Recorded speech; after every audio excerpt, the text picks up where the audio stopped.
Good morning, everyone, and welcome back to Coffee and Headlines. This is our daily get-together every morning, 10:30 in the morning, live on Facebook and available later on in the day on YouTube.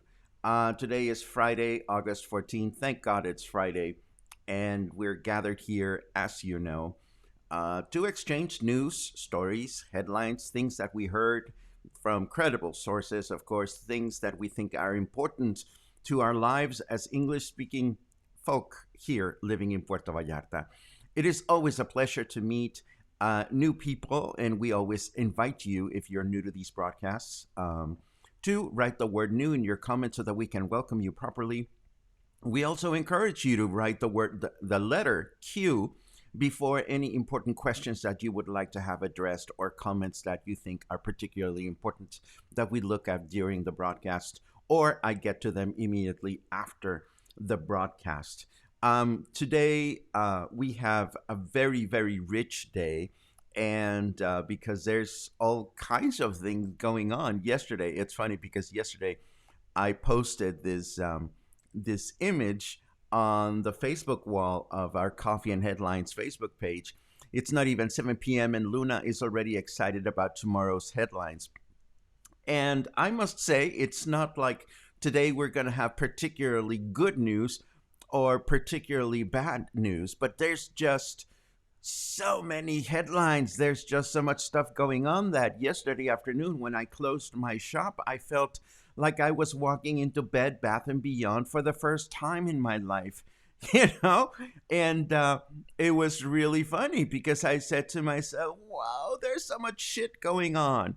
And stuff that is really fascinating to look at, and stuff that is really interesting or thought-provoking. So before we jump into the news, I'm going to start with something that is completely unrelated, and I'm going to ask you a question in a poll, and this will become relevant later on in the program. The question is, you have a friend on Facebook, or maybe there is somebody famous that you love on Facebook, or there's somebody on Facebook that you follow, and then this person dies. You know, your friend dies, or the important person dies, and the question today is, what happens? Do you stay friends with this person on Facebook after this person has died, or do you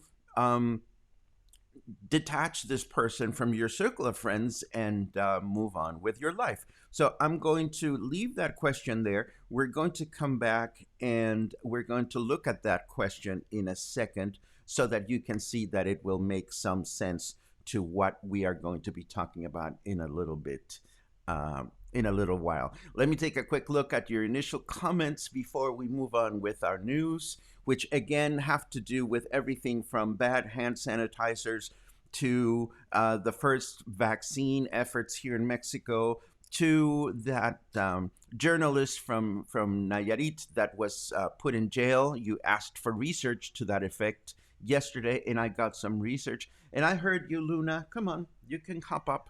Come here. Come on. Come on. You know, people will want to know that you're here. See, just Luna, look at her. Luna just arrived. She is ready to take show notes today and make sure that you get all the headlines and the URLs that you want after the broadcast is ready so that you can pursue them on your own. I see a lot of happy faces that I see every single day. It's great to see you from so many different places. Jonathan is in Vancouver. Simon is in Denver.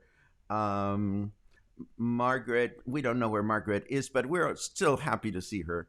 I suspect you are in Utah, or I don't know where you are, Margaret, but wherever you are, I hope you're having a good time. Kelsey is in Maryland. Of course, we know that Kathleen is in town making ice cream for all of us to enjoy at Licks. Betsy is in Vallarta as well. Um, Joey asks, who else finds themselves singing along with Paco's intro music? I dream the freaking song now, Joey. But I'll keep it. I am addicted to that jazz music. And a lot of people ask me where that comes from. And I answer this question repeatedly. The music comes from a public domain music service. As you know, you cannot just take commercial music and use it on your broadcast. You have to use music that has been properly licensed to do so. So a couple of people have said, "Oh my God, that's a great jazz groove. Where can I find this music?" And you cannot. It's not like something you can buy on iTunes or anything. Um, Michael has been watching for a while. That doesn't make him old. I hope things are well in Nebraska, Michael. Ba-da-ba-ba. Sly thinks TGIF means toes go in first. Well, sure, why not? I like that very much. I hadn't heard that one before, but I love it. Um,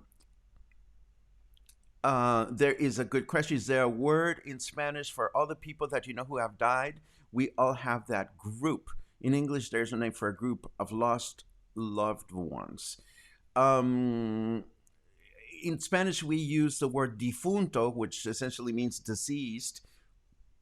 It doesn't relate to disease that one loves, but the word does exist.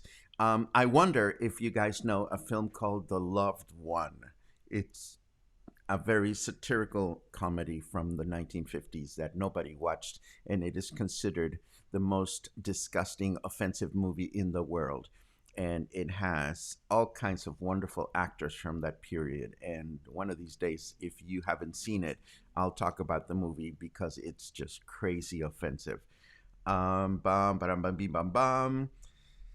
Ah, ah, you answered my question with comments as well. I'm looking at your votes. We'll get to your votes in a second.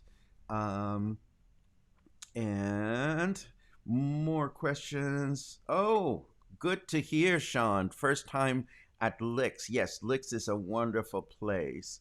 Um, Logan had a rare Pam Thompson web sighting this morning on her way into battle. I love it. I love it. And Margaret is in Utah. Um, Wishing the phone would ring for a reservation request. I wish that with you and for you, Margaret. I hope that that this happens for you today. I hope that you get a good reservation.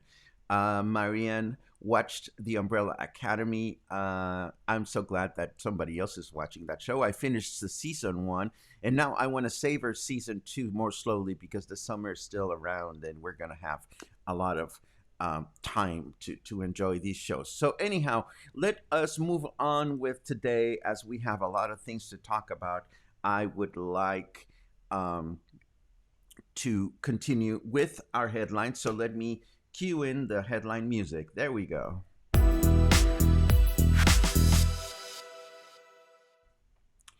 Okay, for starters, the governor of Jalisco, Enrique Alfaro, took to the airwaves yesterday on his Facebook page. He did a short video in which he discussed the cancellation of major events throughout the month of October. This means, of course, that things like the Independence Day celebration will not take place in Guadalajara City. Puerto Vallarta had already canceled the celebration.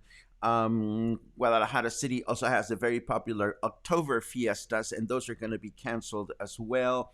And there are a couple of the Jalisco Cup is one of the most important amateur soccer cups in the country, and it is going to be canceled as well. The only celebration that will take place in the city of Guadalajara for Mexican Independence Day, which is, of course, September 15, is a special basic celebration. The governor said it will be televised, and or available online, and the only guests will be health personnel, doctors and nurses, who, according to our governor, and I believe he's right, they are the real heroes these days. Needless to say, Guadalajara is concerned about the fact that a lot of these events are going to be canceled, and some other events that are religious in nature are now being considered. And of course, we know that Guadalajara has the most important, largest Latin American book fair in the month of November, which is the Feria Internacional del Libro, the international book fair that takes place every November in Guadalajara. It is still announced as something that will continue to happen, but only time will tell if we are going to be able to have this wonderful 1 week festival in Guadalajara City this year. It is an absolutely wonderful event. We haven't talked much. In fact, we haven't talked at all about vaccines in Coffee and Headlines, just because it seems so far away. But things are moving into place all over the world when it comes to being properly prepared to receive a vaccine once it becomes available. Folks in Russia claim they already have one. Folks in the United States have said that, well, yeah, we'll distribute vaccines and we will support vaccines, but the first thing that we're going to do is take care of ourselves because we are Americans and this is what we do, and that's lovely.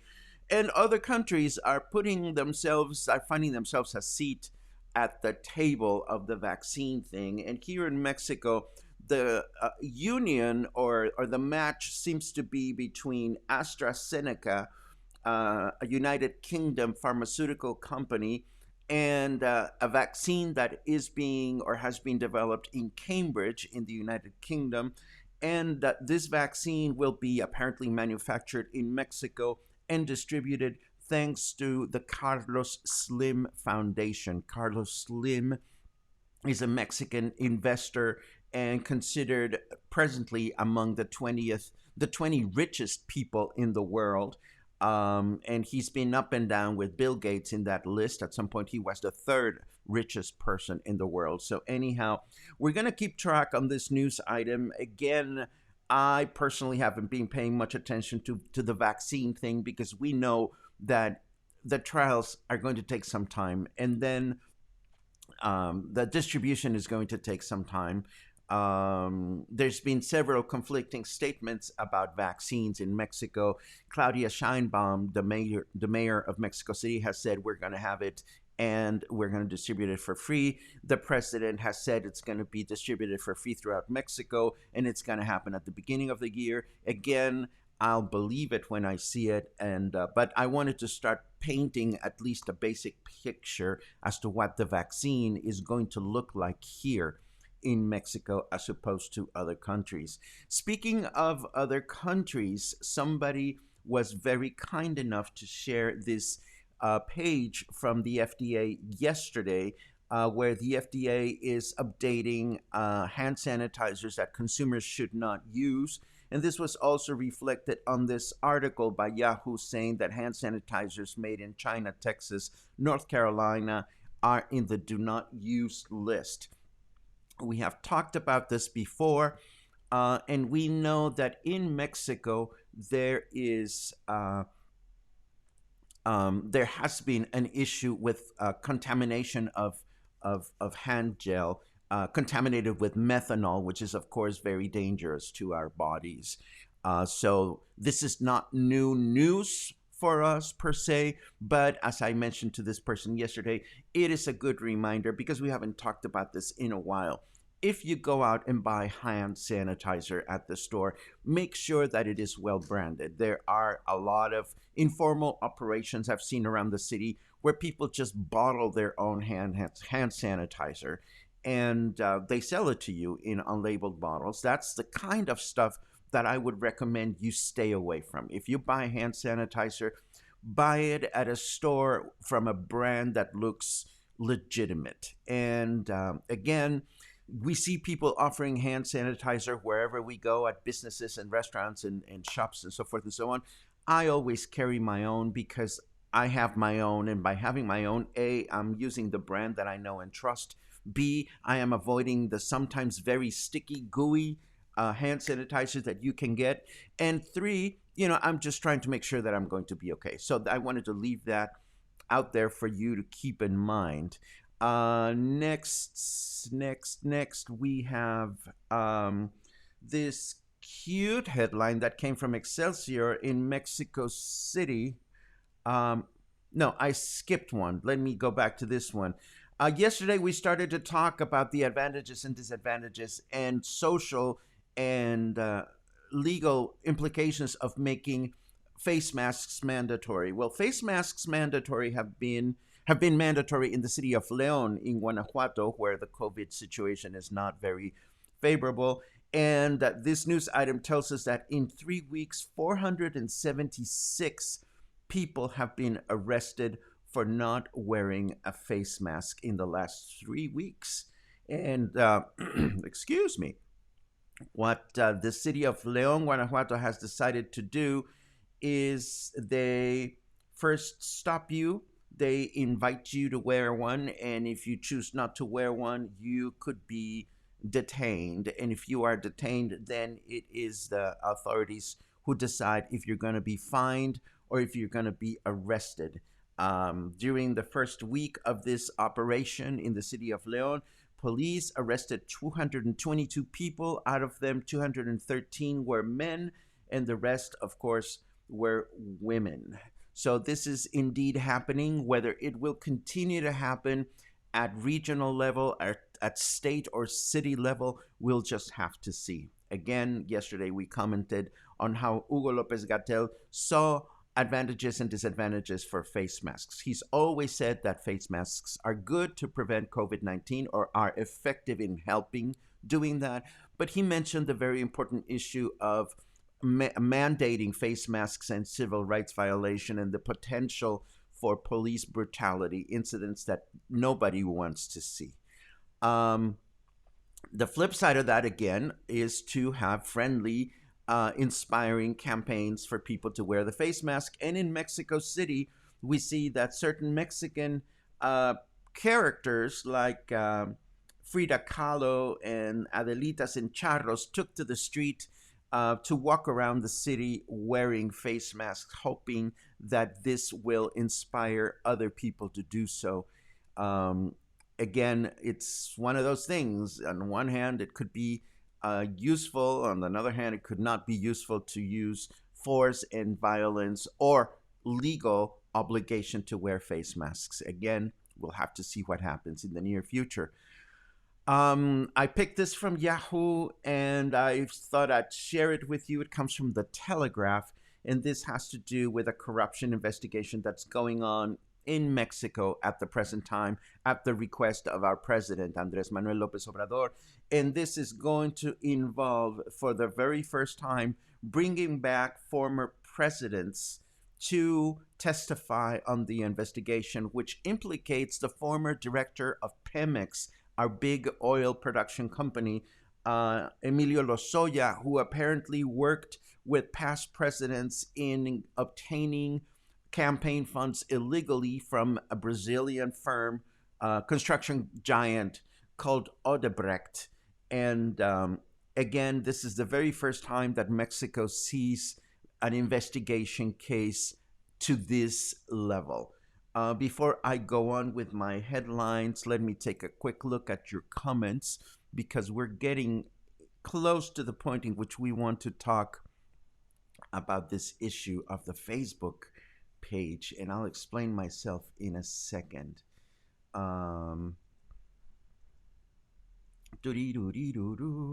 Lots of comments about Facebook. I find that really interesting because I've been at odds with the whole issue of do I unfriend friends that have passed on and whatnot. Apaches thank Joey and Isaac of Gay Guide Vallarta. I am so glad that you guys are working together to promote bars and people that are trying to keep their businesses happening. I think I may have pushed a big button here because a lot of us are talking about what do we do with these Facebook pages? Actually, the statement that I was going to make is not nearly as profound, but I'm glad to see that this is in people's minds. Back to our headlines, there is the unfortunate headline of an 18-year-old LGBT plus activist, Jonathan Santos, who was murdered this week in the Guadalajara metropolitan area. Although the details are not available yet. Apparently, 18-year-old Jonathan was at a gathering with friends from college. He was a very much liked person, at least in college, but everything seems to indicate that he was the victim of a hate crime. And presently, this is an open investigation. Hopefully, we'll get some clarity as to why this young man was murdered. Meanwhile, the university where he was studying, he was an engineering student at one of the Guadalajara University branches, and a well-known activist in the gay community there. There's been a lot of outrage in terms as to why he was killed, and this is something that we're going to keep looking at in the near future. On the other hand, we see this very nice initiative here in the state of Jalisco, where members of the Jalisco State Congress are passing an initiative in which the state of Jalisco would offer scholarships to all the children of health professionals that have died during the coronavirus pandemic. This is something that the state Congress passed by unanimity, and they're going to take this appeal to Governor Enrique Alfaro so that all these students can have a guaranteed education for their future. Yesterday, when somebody talked about President Donald Trump making a fuss about water flow, I honestly thought this had to do with his own shower. And how horrible that I would think that of a president of a country. But, it's President Trump. But I was quite fascinated and alarmed yesterday to find out that this actually has to do with a water bill in the state of California, I believe. This is a Department of Energy business in which there is this 28-year-old energy law that includes appliance standards in silly, unnecessary, and wasteful, especially as the West bakes through. Let me explain that. Since 1992, there's been a bill in which your shower head can only produce so much water per minute, so that you can save water. And now President Trump is apparently trying to make this go away, and says that it is a personal choice whether you want to use a lot of water or not when you're taking a shower. And again, I'm not immersed in the subject matter enough, but I would think that water being such an important thing for the planet, well, again, I don't want to comment on this because I'm not well versed in the whole thing, but at least I know that it's not about his personal shower in the White House, which would have been absolutely silly. But then I also saw this on PBS that Trump has admitted that he's blocking postal cash to stop mailing votes, because apparently he doesn't want the Democrats to get away with it. And when I see headlines like this, I think, wow, Mexico's president is certainly not everybody's favorite.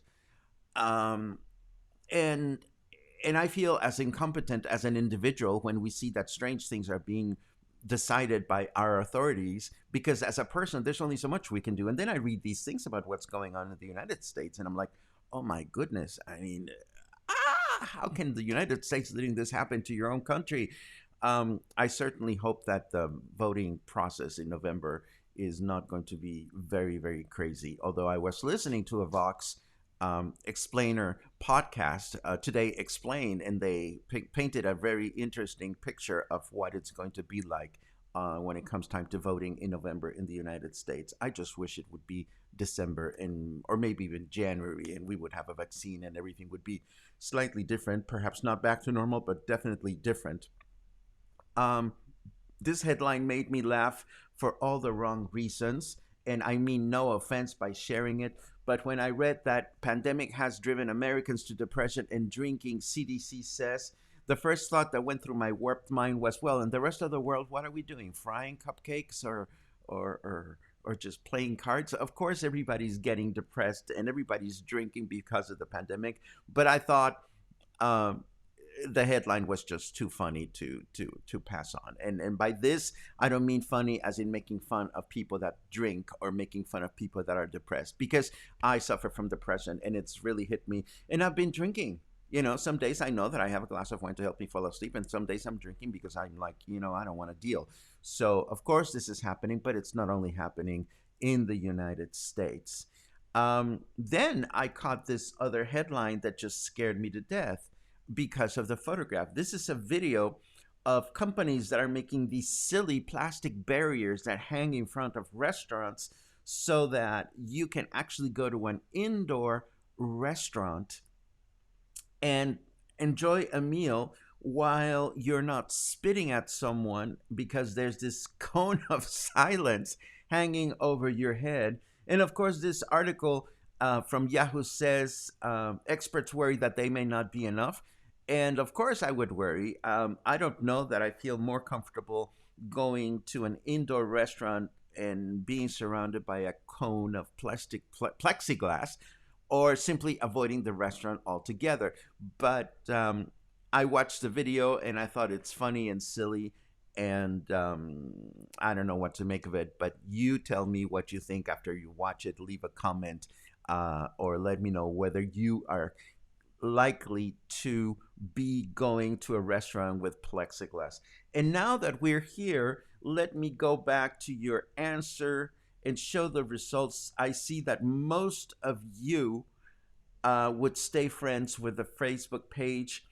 The smaller number would unfriend the Facebook page. I know that I have some acquaintances of mine that have passed on, and at some point I have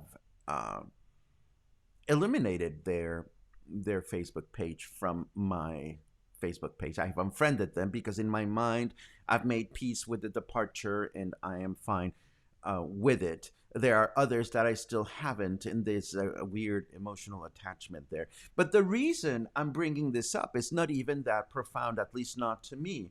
The reason I'm bringing it up is because Herman Cain died 2 weeks ago in the United States, but his social media accounts are still bashing Democrats. And this, you know, I thought that was weird. My reaction to the headline was weird. Like, what? That's weird. I mean, why would somebody would continue to bash people from an account that belongs to someone that has passed on? And apparently, Herman Cain's daughter has taken to continue doing his work.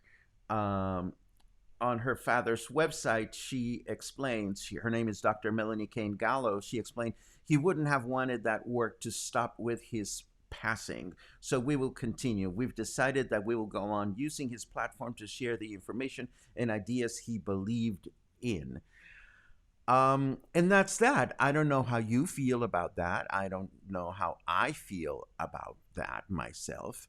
And it's just one of those weird things. Let me take a look at your comments before we move into the investigation behind the reporter that was put away, that was sent to jail, Patricia Aguilar. Let me take a quick look at what you have to ask. I saw a queue.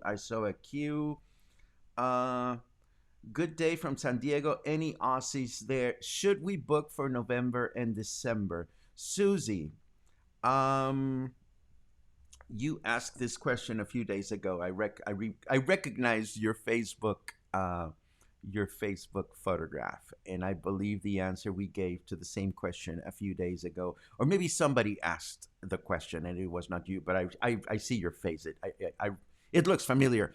What I'm trying to say is you could book for any time. It really boils down to the kind of trip you want to have.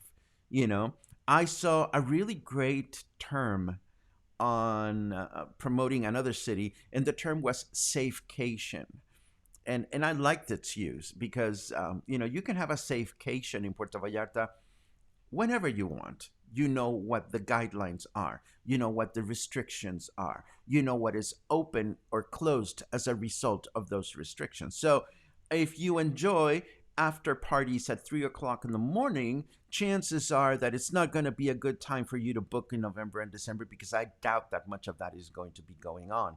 If you enjoy bopping from art gallery to art gallery, I would suspect that it's going to be fine. If you want to just stay at your condo or your home or your hotel room and enjoy the sunset, I think you could even book for tomorrow. But it really all boils down to the kind of trip you want to have. Bum, ba-dum, bum, bum, bum, bum. Trump takes the cake. I love it. We know this. The more people that vote, the more Trump loses by. It is going to be a fascinating thing to watch. And, as someone who's not from the United States, it's going to be a circus. It really is going to be a circus.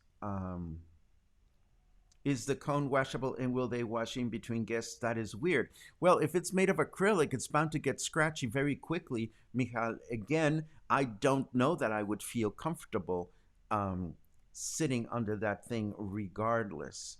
I love Kathleen because she and I have this thing in common, watching Netflix series and series in general. And I love it because Kathleen always tells us about what she's watching. Jane the Virgin. Thank you very much, Kathleen. I will definitely add that to my list. Um, More comments about what we can do with Facebook pages of people that have passed on. Safecation, isn't that a great word, Felix? I think it's a personal thing. We know what we need to have a safecation, and we know, I could have, and we were talking about this, my friends and I hope you don't mind some random discussion.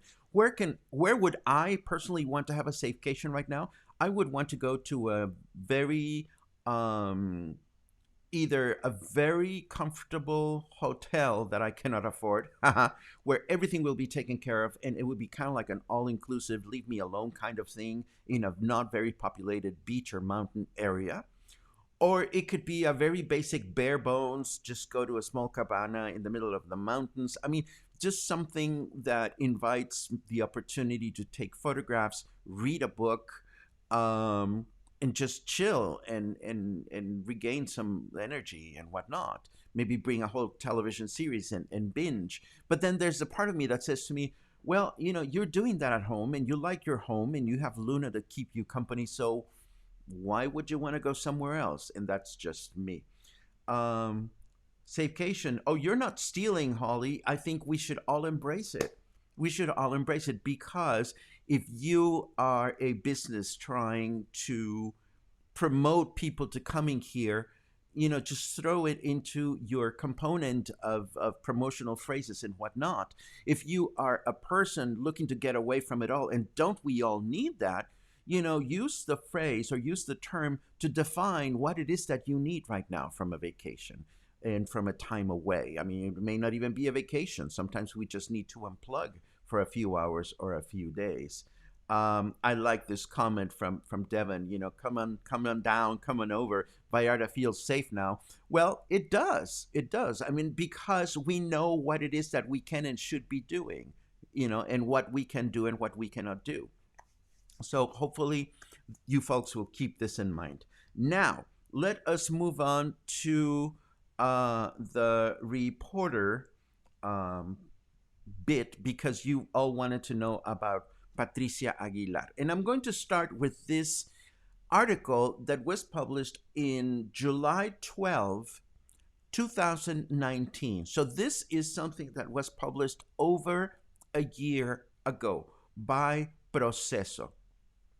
Um, Proceso is, and I've said this before, a very important political publication from Mexico City. It is not a newspaper; it's a magazine, and it is one of the really credible ones. And last year, July 12th, Proceso mentioned that this person that appears in the photograph, that would be Patricia Aguilar, made an announcement during a press conference. President Andres Manuel Lopez Obrador was having his morning conference in Tepic, Nayarit. And right at this place, this reporter, Patricia, informed of the disappearance of a 24-year-old young man 2 months prior. And at that time, he had asked the president of Mexico for help, and she had that on video. Let me rephrase that because I want to make sure that you explain this. What Patricia Aguilar said to the president of Mexico is, you came to our city 2 months ago. This young man asked for help because he feared for his life, and you told him that you would help, and I have you on tape. What are you doing about it? So she challenged the president, and there's a quote here. You asked Governor, she's challenging the president of Mexico. You asked Governor Antonio Echeverria to support you to look into this matter, and the young man went to the Palacio de Gobierno, which is the office where the governor rules in the state of Nayarit, in the city of Tepic, and he was given 15 days to return. He was told to return 15 days. Well, the young man was eventually, he disappeared. He disappeared, and he was not found alive.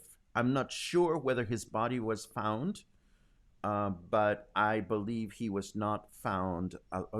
I think, I'm not sure whether his body has been found or not, but he disappeared.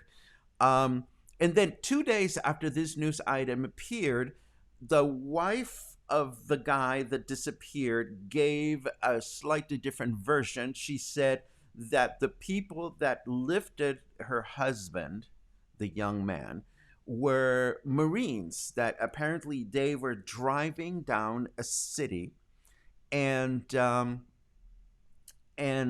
she, in this other article, says that some dude with a bucket threw it in front of the road where they were going, and the bucket had nails and pieces of glass so that the wheels would go flat, and an armed group of people lifted the young man. So this all happened last year. And when Patricia Aguilar made this statement at the president, she involved the state attorney. She said the state attorney is involved in this, and the authorities are involved in this. And of course, apparently, the state attorney for Nayarit did not like the fact that he was involved in the news item, such that Patricia Aguilar was arrested at her home just this past Tuesday at 11:30 at night. She was barely given enough time to put her clothes on. She was asleep. She was handcuffed, and she was taken away by a bunch of police people. And everybody would seem to think that this was done in retaliation.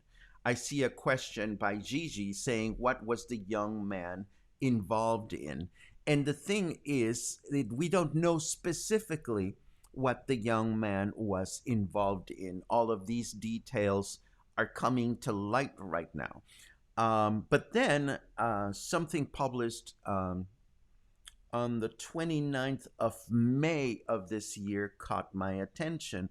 This is, again, in May, it's been a couple of months, or 1 year after the incident, in which Patricia Aguilar wrote a statement where she felt as a potential victim because the state attorney didn't like that he was mentioned the year prior. But also, according to this article, Patricia Aguilar has been a defender of people without means, and somehow has gotten involved in what seems to be questionable real estate deals and ways for people to own pieces of land and whatnot. And in fact, she was stopped. She was arrested, rather, for these illegal real estate property related things. So, do we know for a fact that she was arrested as retaliation? We don't know that for a fact. Do we know the details of whether the man that was asking for help to the president last year was, do we know the details as to why? We don't. And we also don't know who lifted him or why. This is very much sounding a lot like the Giovanni Lopez case in the state of Jalisco, where, as we know, a construction worker by the name of Giovanni was arrested by police in a small town in a small municipality because he was not wearing a face mask. The following morning, he was found dead, and the Jalisco State Attorney's Office didn't do anything about this until this was surfaced like a month and a half later. And now they claim they're really busy looking into it. And again, it's one of those news that has gone under the rug and will probably surface again when somebody brings it up. So I am sorry that I am sketchy about this whole Patricia Aguilar business, but trust me, it's not clear. Somebody comments convoluted. Well, yes, it's convoluted. You asked for the information, and I'm just trying to give it as best as I can. So the reporter is disappeared for asking hard questions of the government. Well, again, Catherine, it depends on who you ask. Some people might argue that he was disappeared because of that. Other people might argue that she was being investigated, and in the process of investigated, they found out that she had some things that she should be investigated about. So it's not completely clear. I will definitely keep an eye on this and keep reporting on it so that we have some clarity, hopefully. Let me take a look at your comments. You can always leave if you don't like people protesting. Leave from where? Who's leaving where? Who's protesting? Is anybody protesting? I want to know. I want to know. Let me see what else. Aguilar, surprised she's still alive. Well, I would have said that a few years ago, Gigi, but things are changing in Mexico. You cannot just make people disappear like they used to, and I think it's something that's changing throughout the world because social media provides a certain level of accountability. The double-edged sword of that is that social media also provides a certain amount of fake news factor that one needs to keep a hold of, which is why we try to be relentless about reporting things as clearly and transparently as possible. Where do I broadcast from? I brought any live socially distanced audience. No, definitely not. I broadcast from my second bedroom in my home. Believe it or not, it's small and filthy and disorganized and chaotic and man cave-ish. But I'll give you a tour one of these days. It's my little study here at home. There are some folks that have been talking about the possibility of doing a Sunday Fun Day with a live socially distanced audience to benefit a charity, and we may actually get around to doing that. I see some interesting back and forth. Does this involve me, guys? If it does, I will go out and let myself be slapped after the end of the broadcast.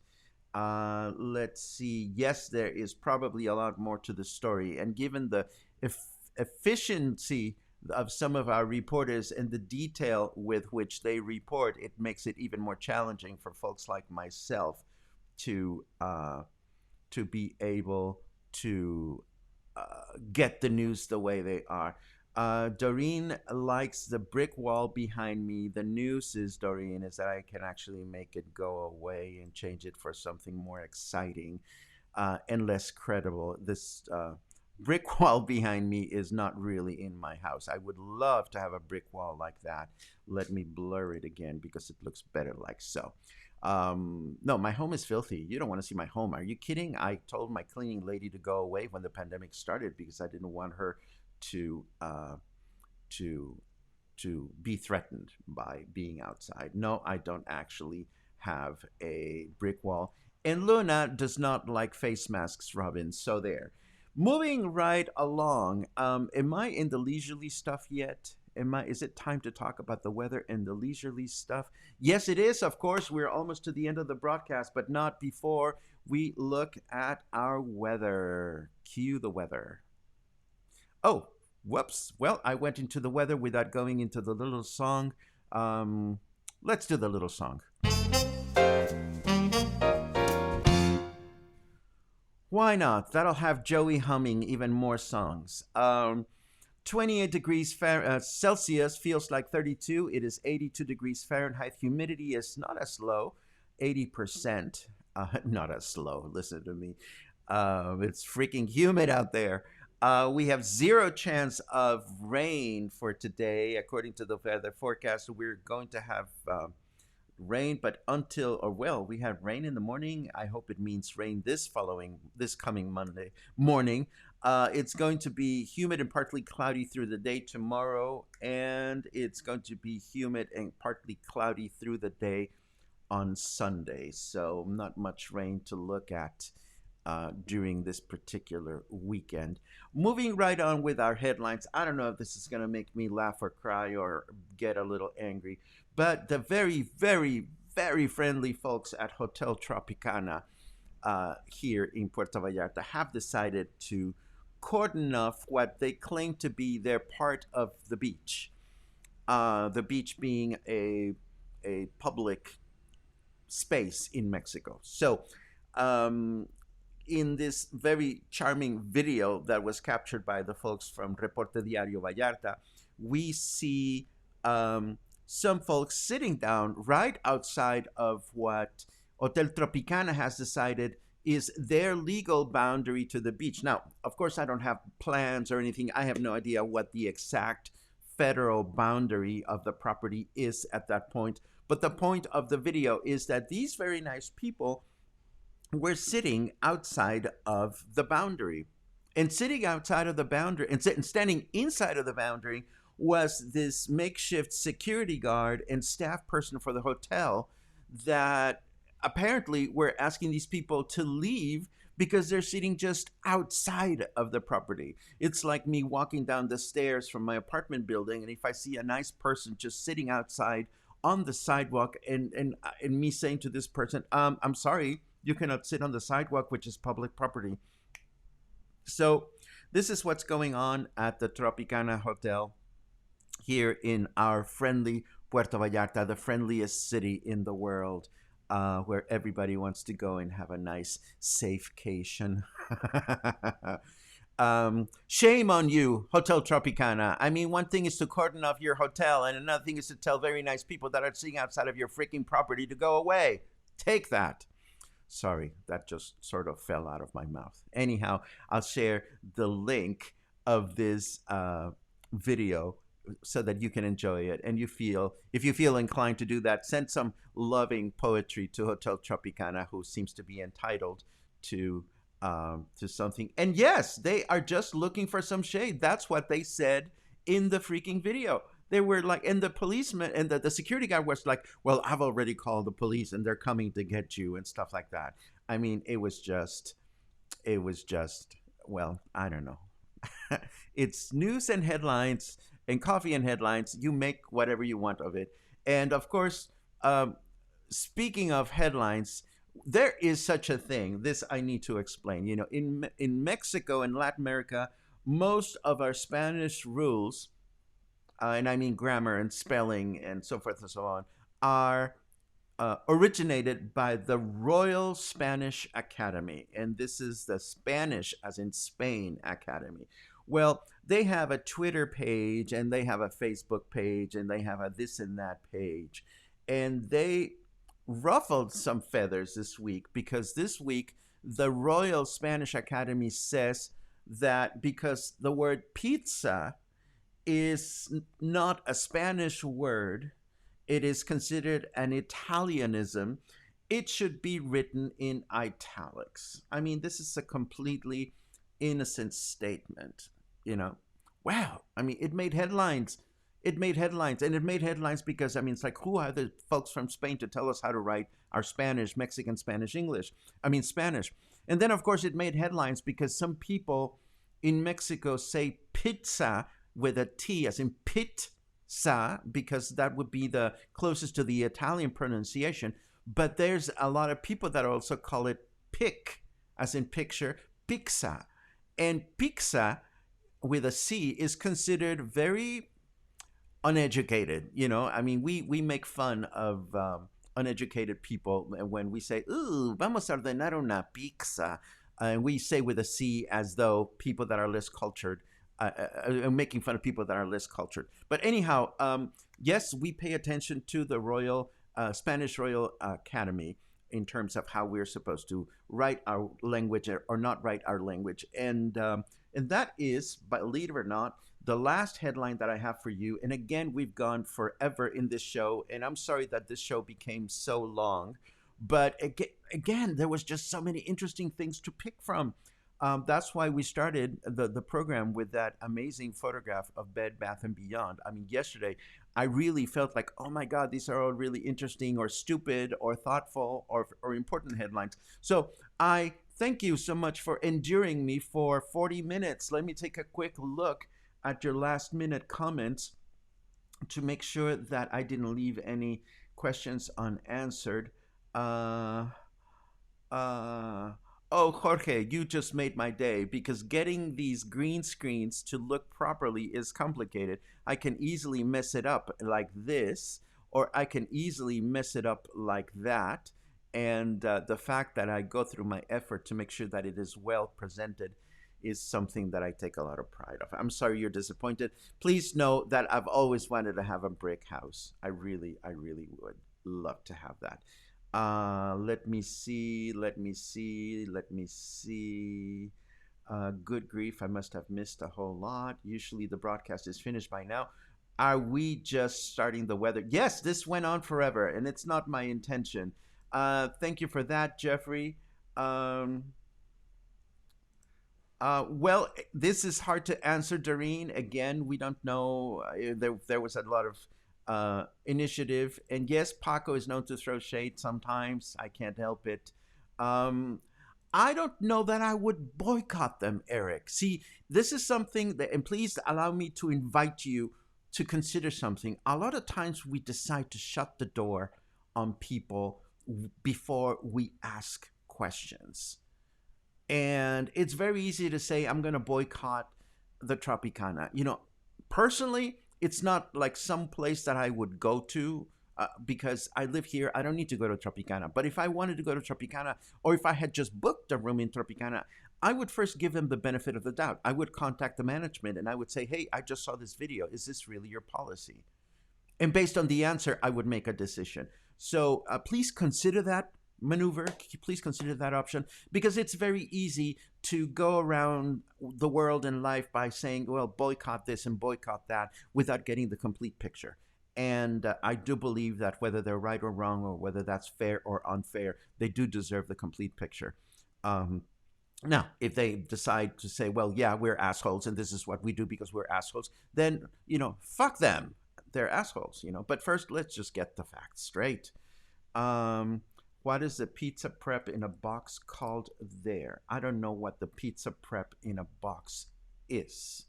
So I don't know that I can help you, Donna Holtcoy.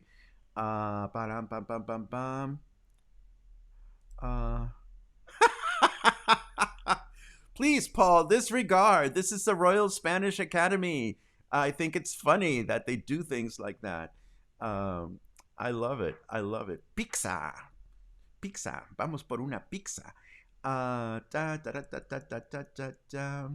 Just white it out and Sharpie over it. I love Catherine's solution to that. Clay has a point here, and it would be interesting to see what is the actual boundary. And it's just one of those feathers we don't ruffle very frequently, but every now and then hotels do get a little crazy, and I think if enough hotels get crazy, this will happen.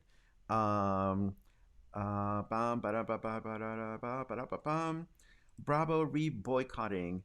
Yes, giving the benefit of the doubt, because then we can be really mean to some people if we don't hear all sides of the story, and we don't want to be mean. We want to be fair. But if then people are doing uh, bad things, then we definitely want to bring it out to the attention. Oh, the pizza that you make at home, box contains crust, mixed sauce, etc. We don't sell a lot of those down here that I know of. It's not a common activity, although there is one restaurant in town whose name escapes me, and the owner does Italian food. Oh God, what is his name? And he just opened a new branch in Versailles. I have it on the tip of my mouth, and I do believe he does prepare at home bread and pizza and stuff like that. Florios. But I don't know what it is called in Spanish actually. Um, Barbara House says it's yuck. It's called yuck, and I don't know about that, Barbara. Be nice, be nice. Let's be kind. It's kind of like saying yuck to the fact that you can buy chiles en nogada pre-made at Costco, and I've heard that they're fabulous. Open minds, open minds. And thank you, Paul. Thank you. Yes, it is called Florios, and there you have it. 11:26, almost an hour. My goodness, this is a good time to stop because it's Friday. Enjoy your weekend. As always, if you were amused, if you were curious, if you laughed, if you thought about something, if you saw things from a different angle, please consider coming back. Please consider spreading the word about Coffee and Headlines. Keep sending all those comments, suggestions, thoughts, headlines, stories that you send me. Some of them make a lot of sense to what we're talking about. Some of them don't, and I will always try to include as many as possible. Paul is throwing in a last minute, come try my pizza. Because he makes their own thin crust, and I totally think you should. Shameless promotion. Paul Christ, Hotel Mercurio has amazing pizza, believe it or not. And that's all I have. Lots of great comments from everybody last minute. Everybody have a great weekend. Think about what your safecation would be like, and start thinking about where you want to go, where you would like to stay. And of course, as always, stay kind, stay happy, stay friendly, stay well fed, stay fair, and stay in touch. Have a great weekend.